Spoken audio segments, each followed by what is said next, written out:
আগের দিনকে যে তোমাদেরকে কাঁচা আমের টক ঝালটা দেখিয়েছিলাম, সেটা আমি 3 দিন রোদে দিয়ে দিয়েছি।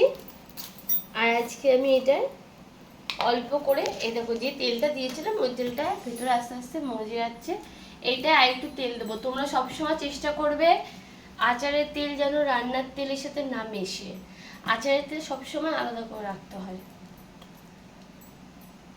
এই তেলটা দিয়ে আমি আবার রোদে দিয়ে আসবো। এটা আস্তে আস্তে মজবে আর আমি তেল ঢালবো।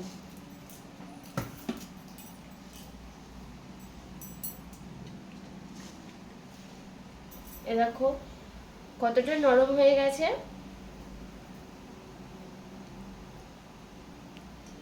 অনেকটা নরম হয়ে গেছে। এবার এটা আস্তে আস্তে আরো গলে যাবে, পুরো একদম মোমের মতন গলে যাবে আচারটা। খেতে সেই সুন্দর হবে, খুব সুন্দর গন্ধ বেরোচ্ছে। আমি এবার এটা রোদে দিয়ে দেবো। এটা কোনো টাইম নেই যে তোমাকে রোদ দিতেই হবে, একদিন পর পর রোদে দিলেও ভালো থাকবে। যত রোদে দেবে ততই ভালো হবে।